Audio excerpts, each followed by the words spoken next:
Welcome back. Today we are starting with a very important chapter called Judiciary. Now this chapter is of the NCERT booklet. आपके NCERT की जो book है उसका ये chapter है Judiciary, and this chapter deals with the justice system, or you can say the judicial system of India. So when we talk about judiciary, the first thing that should come to your mind is what exactly is judiciary. We know that our constitution talks about three different organs of the government, right? In our country we have three different organs. First is the legislature, second is the executive, third is the judiciary. And Indian constitution has established a very integrated judicial system, because here in this judicial system we have the Supreme Court at the top position, then we have the high court, and then the district courts and the subordinate courts. District courts आ जाते हैं, subordinate courts आ जाते हैं, ठीक है. So this is the top down, आप देख सकते हो system, the judicial system in India. Now below the high court के नीचे we have the hierarchy of subordinate courts, and this is called as a single system of judiciary. Please write it down, इस point को लिख लीजिए. It is known as, you can say, the single system of judiciary. And the single system of courts was adopted from the government of, write it down, Government of India Act 1935. This act was using which we adopted this single system of courts. ये जो single system of courts है ये हमने कहाँ से adopt किया है? Government of India Act 1935 से. And this single system of court enforces the central laws also and the state laws also. चाहे वो सेंट्रल लॉज हो चाहे वो स्टेट लॉज हो, दोनों ही लॉज ये सिंगल सिस्टम कोर्ट्स का जो है ये आपका चलाता है. ठीक है, पॉइंट क्लियर यहाँ तक? All right, let's move forward, आगे बढ़ते हैं in the Indian judiciary system. Now another important point in this topic is that this Indian judiciary system, that is one of the oldest judicial system in the world. Judicial system of India is one of the most well known in the world and one of the oldest system of the world. And here in this judicial system we follow the doctrine of separation. Right? यहाँ पर doctrine of separation की बात की जाती है. Separation of what? Separation of powers. It allows, this doctrine of separation of powers basically allows the authority to interpret the laws without any partiality, without any bias.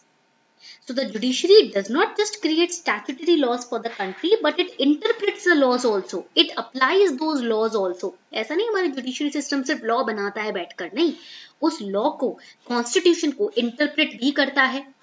ठीक है, अगर कोई उसका मिसयूज करे, कोई लूप होल यूज करके गलत इस्तेमाल करे तो वो उसे भी पकड़ लेता है, एंड उस इंटरप्रिटेशन को अप्लाई भी करता है अपने डे टू डे जजमेंट में. ठीक है, यहां तक पॉइंट क्लियर हो गया. And there is an independence of judiciary in our country.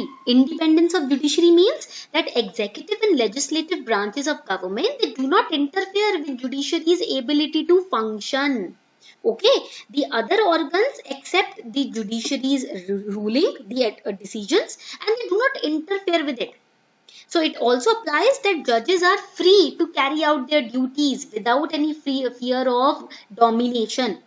And judiciary's independence, it does not imply that judiciary will operate arbitrarily without taking into consideration the law. No, because judiciary is the highest authority. It is responsible for the country's constitution.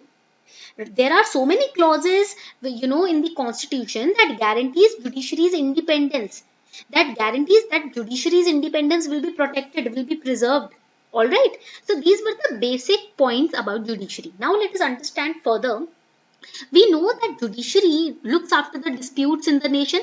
All the disputes in the nation are settled by one independent body, and this is done in accordance with the rule of law. Law is used. Now what is rule of law? They can ask you. So in very simple terms, rule of law means where the rich and the poor, the men or women, the backward or the forward caste, all are subjected to the same law. There is no discrimination based on gender, based on caste, community, उसके basis पे कोई discrimination नहीं है. उसको हम rule of law बोलते हैं. In India we follow rule of law. Remember that.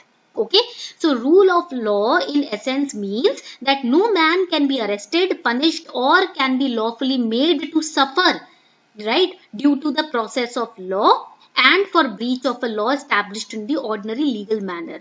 Here ऐसा नहीं है कि आप किसी भी इंसान को just on the basis of his gender, just on the basis of his colour और कास्ट और कम्युनिटी और occupation you can mistreat a person. No, you can not do that. Everybody is one in the eyes of law. ठीक है, law जो है वो biased नहीं है, और जो लॉ है वो सबको इक्वली ट्रीट करता है. ऐसा नहीं है कि अमीर को हम बख्श देंगे और गरीब को सजा देंगे, ऐसा नहीं है. ठीक है, ये होता है रूल ऑफ लॉ का मतलब. This is the meaning of rule of law.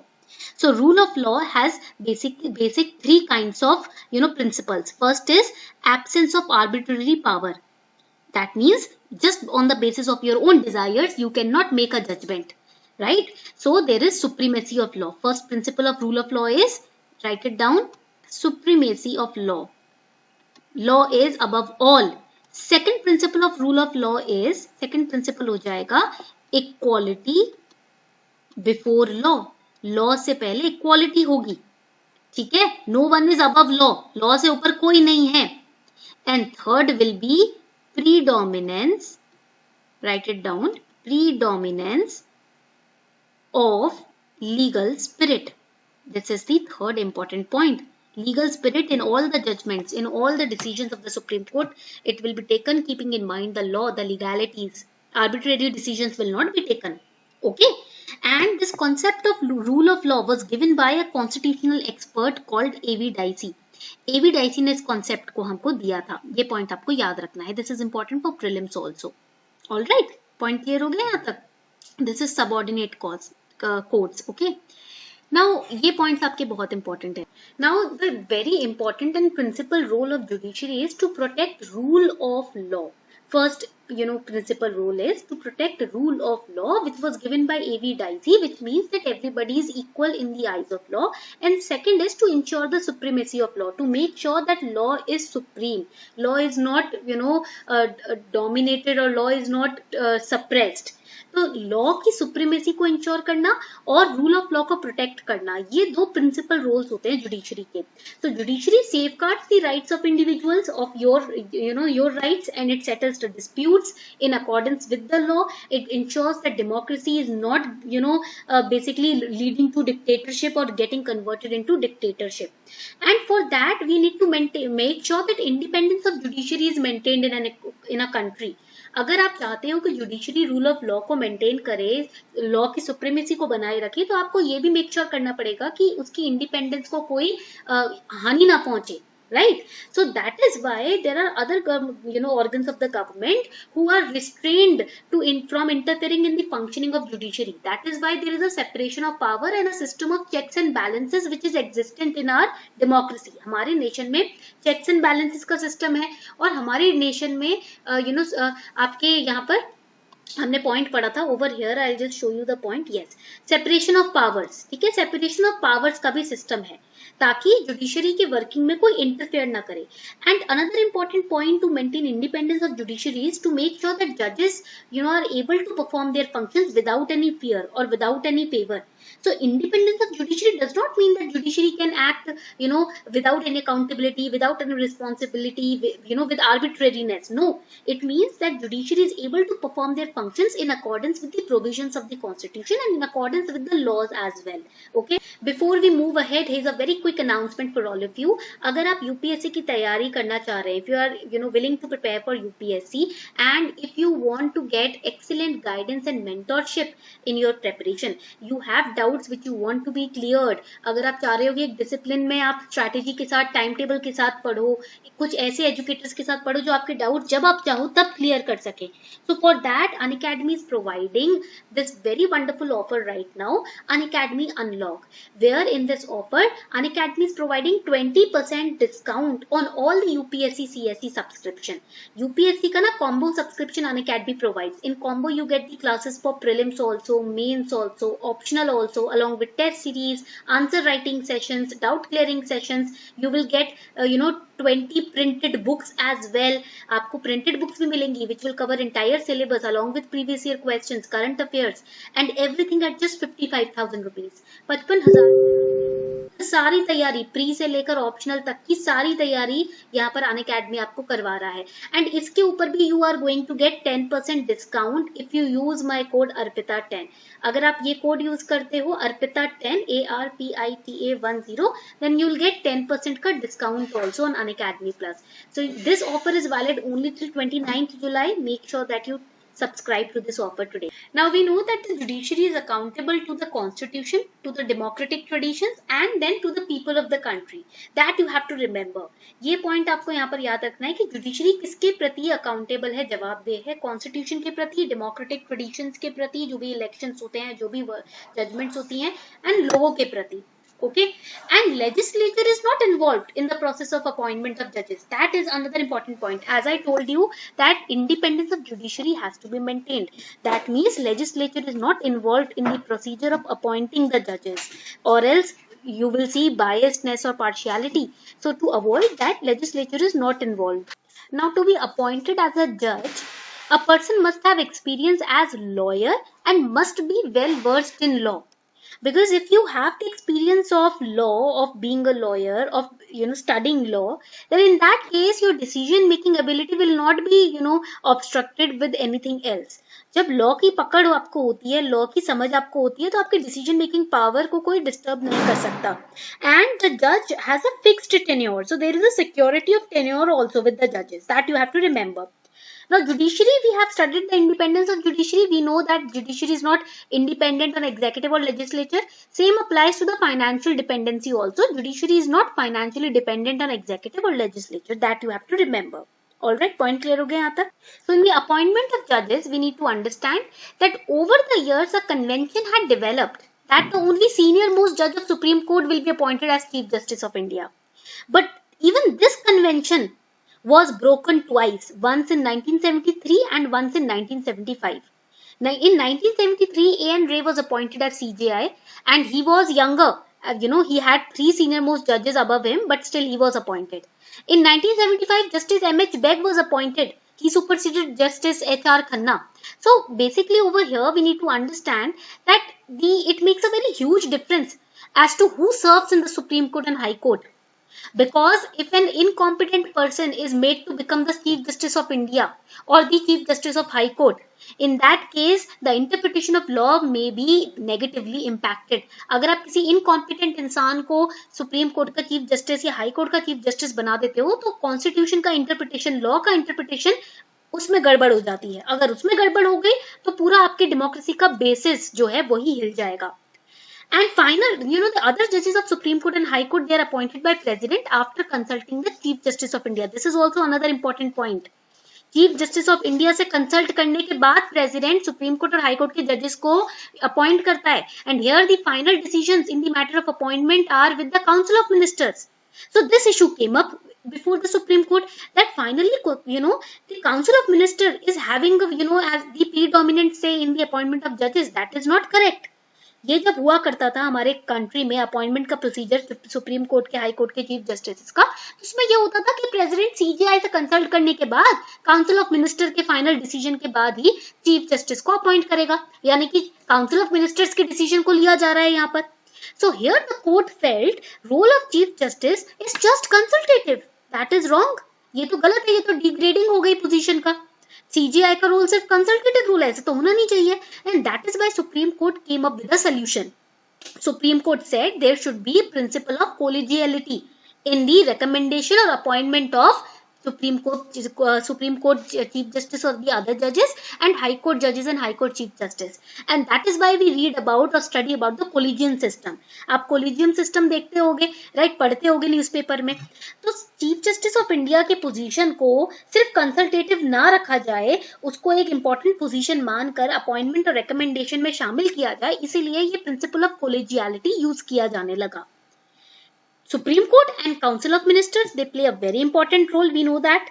Here you have to remember that principle of collegiality, when we study about it, it is the core principle. It is the core legal principle. Write it down. ये है आपका core. Core means very important. Core legal principle, or you can say foundational. Okay. Core legal principle of the Supreme Court's internal decision making. ये point आपको यहाँ पर याद रखना है. ठीक है. Now we have studied about the appointment of judges. Now what about the removal of judges? So the Supreme Court or High Court judges can be removed only on ground of incapacity or misbehavior, when they are breaching the Constitution's provision, when they are misbehaving, when they are not capable of giving verdicts or giving judgments or making decisions. In that case, a special majority in both Lok Sabha and Rajya Sabha is needed to remove the judges. Okay, point clear हो गया यहाँ तक आपको? Now let's study about the structure of judiciary. You can see that here in India the structure of judiciary is pyramidal. We have Supreme Court at the top, then we have High Court, then we have the district courts, and then we have the subordinate courts. Supreme Courts have authority over High Court also, over District Court also, and Subordinate Court also. High Court has the authority over District Court and Subordinate Court, and District Court will have the authority over Subordinate Courts. That you have to remember. Top-down approach होता है. This is the hierarchy, single system of courts in India. Supreme Court takes all the decisions, and Supreme Court's decisions are binding on all the courts. Supreme Court के जो decision होते हैं वो सारे courts पर binding होते हैं. सारे courts, सभी courts को उसको अपनाना पड़ेगा. Supreme Court can transfer judges of high courts. Supreme Court can move cases from the lower courts to itself. If there is any case in High Court or in any case in Subordinate Court which needs special attention, which is getting delayed, then Supreme Court will take away that case and transfer it to itself. It can transfer cases from one High Court to another High Court also. Now, when we study about High Court, we need to understand that High Court can hear appeals from the lower courts, that is the district and the subordinate courts. It can issue writs. This writ issue power we have studied in the chapter of social justice also. हमने justice वाले chapter में भी इस power के बारे में पढ़ा था. We studied about it in fundamental rights वाला chapter also, so I'm not going to repeat it, okay? And High Court can deal with cases within the jurisdiction of the state. It can exercise superintendence and control over courts like district courts and subordinate courts. District courts, it considers the appeals on decisions given by lower courts. Okay, and it decides cases which involve serious criminal offences, etc. District में जो भी cases आते हैं वो district court के पास जाते हैं. Subordinate courts, they consider cases of both civil and criminal nature. So these are important points for your prelims perspective also. Let us understand about the functions and responsibilities of Supreme Court as defined by the Constitution.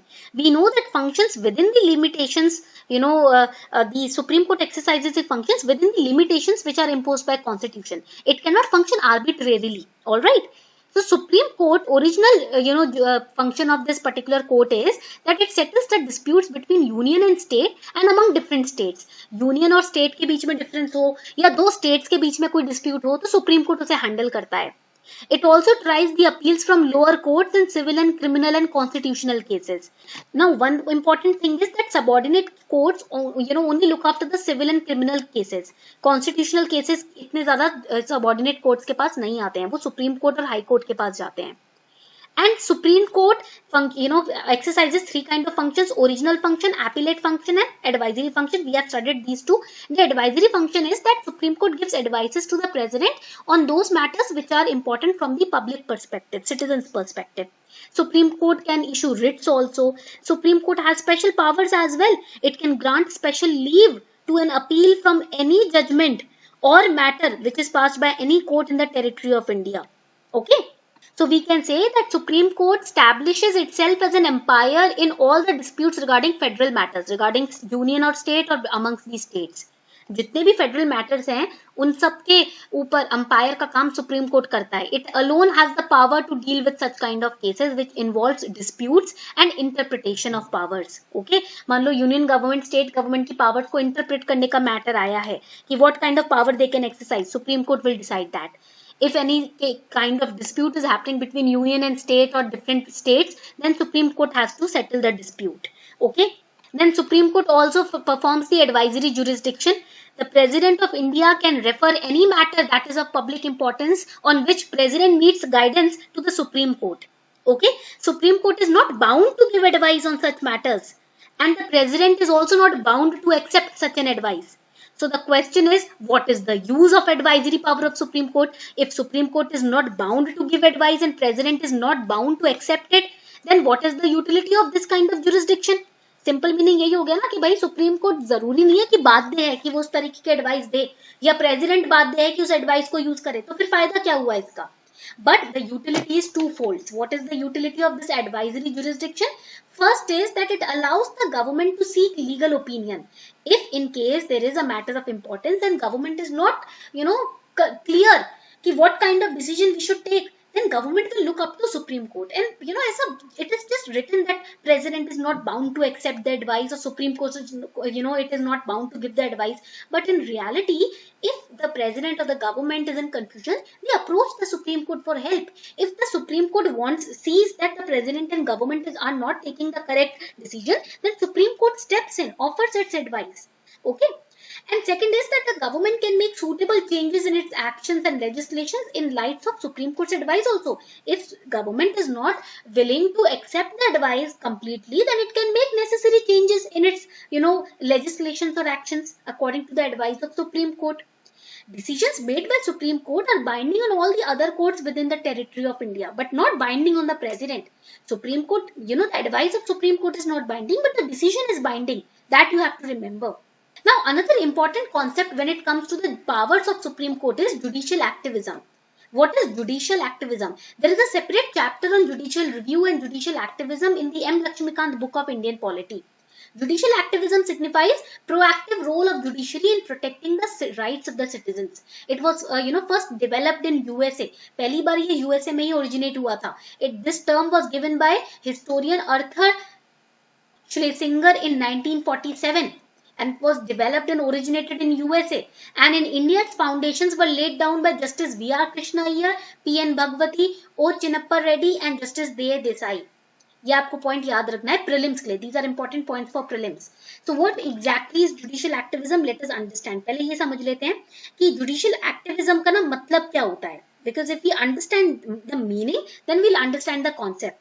So judicial activism, it is an approach to the exercise of judicial review or a description of particular judicial decision in which a judge is generally considered more willing to decide constitutional issues and to invalidate legislative or executive actions.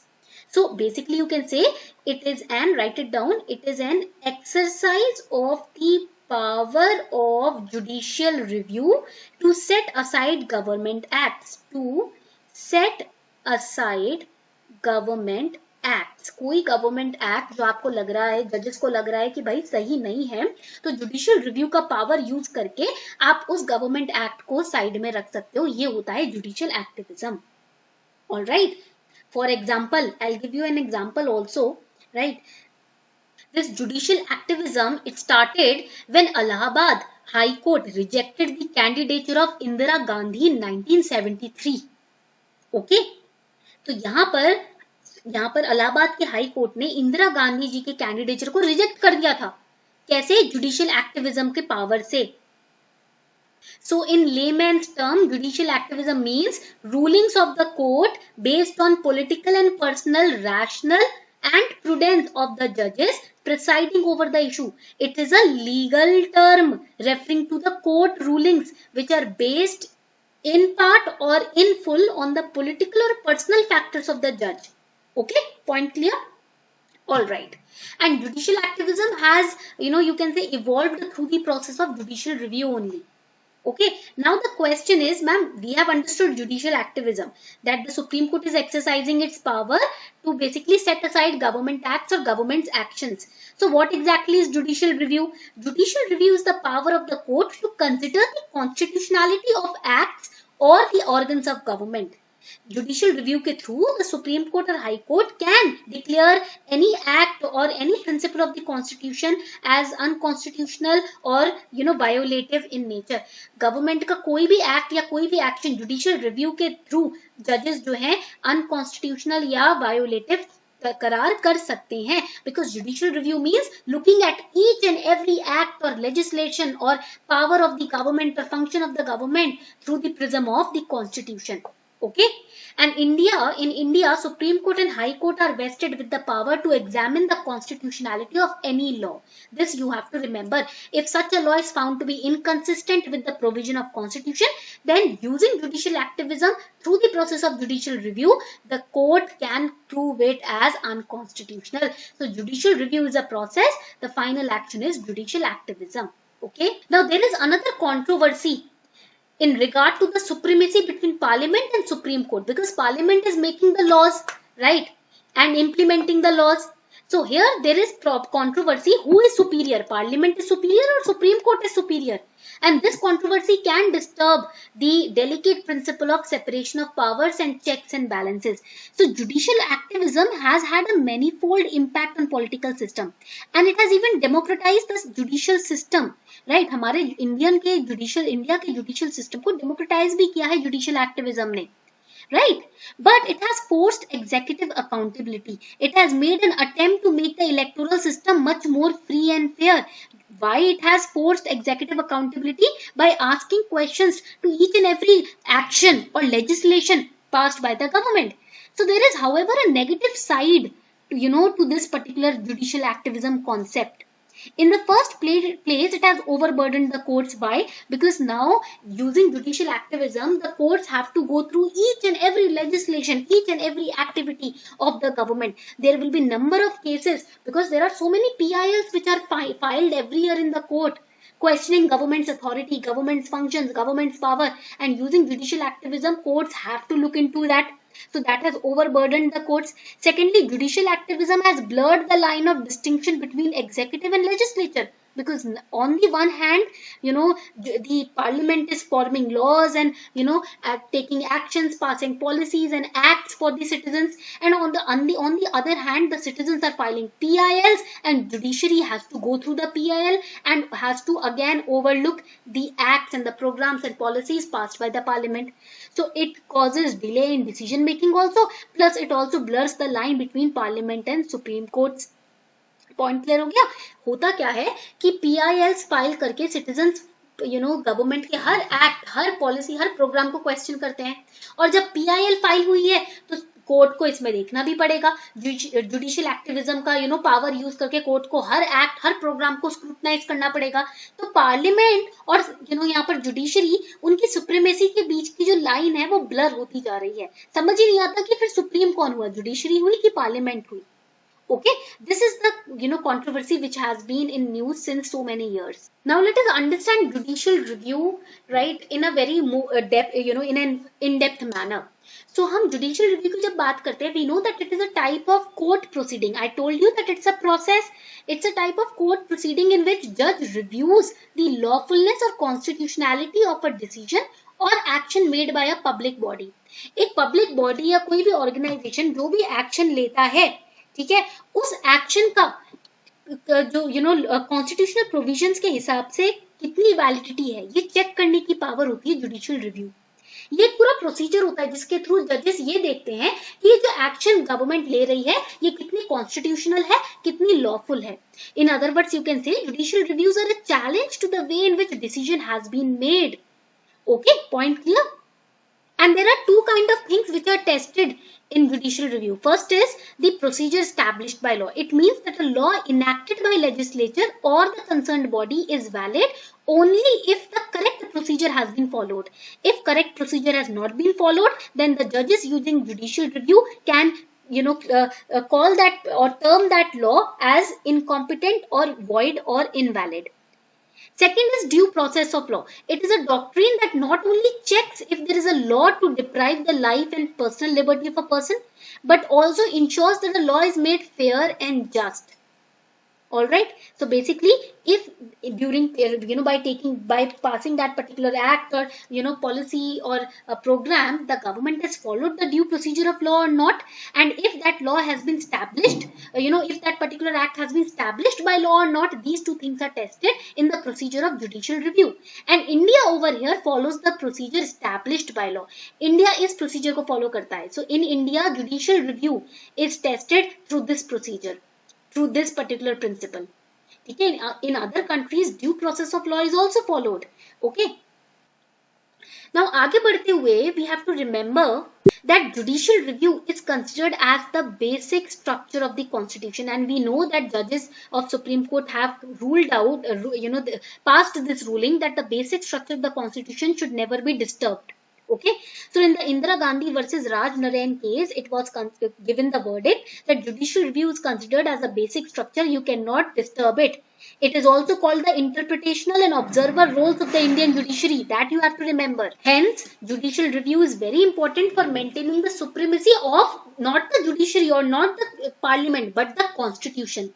Judicial review में supreme court की, high court की या judicial system की supremacy नहीं establish की जाती, constitution की जाती है. It is essential, it is very important for checking if there is any possible misuse of power by parliament or the executive. It protects the rights of people, it maintains the federal balance in the country, and any kind of monarchy or tyranny of executives is prevented using judicial review. That is why it is very important. Okay, now the difference between judiciary and parliament is very simple. It is separation of power and system of checks and balances. That is the difference between judiciary and parliament. Each organ of the government, whether it is judiciary, legislature or executive, has a clear area of functioning. We need to remember that. Parliament has to make laws and amend the constitution. Executive has to implement those laws. Judiciary has to check if those laws are in accordance with the provision of the constitution or not. These are the different functions that each organ of the government performs. So we need to remember that in a parliamentary system, legislature has power to govern itself and regulate the behavior of its members. So legislature can punish a person who the legislature holds guilty of breaching privileges of legislature, and judiciary will not interfere in this power of the legislature. That is why there is a system of separation of powers. Okay, constitution provides the conduct of judges, right, and it cannot be discussed in the parliament. That is why there is a separation of power in judiciary, between the judiciary and between the parliament. इसलिए दोनों एक दूसरे के काम में, working में interfere नहीं करते. दोनों के अपने अलग पावर्स हैं. अपने मेंबर्स को कैसे पनिश करना है वो भी स्टेटेड है, and that is why there is harmony between the three organs of the government. Alright, so this is the homework for you for today. ये आज का आपका homework है. What do you mean by judicial activism? List down its significance. Very easy question. Judicial activism को आपको define करना है. You can give examples also that we discussed. Indira Gandhi वाला केस हमने discuss किया था. And you can list down the importance of judicial activism. Now here they are saying list down. That means you have to list down numerically. ठीक है, इस तरीके से आपको chronological order में इसको list down करना है. ठीक है. Question number 2 is saying, do you think judicial activism can lead to conflict between judiciary and executive?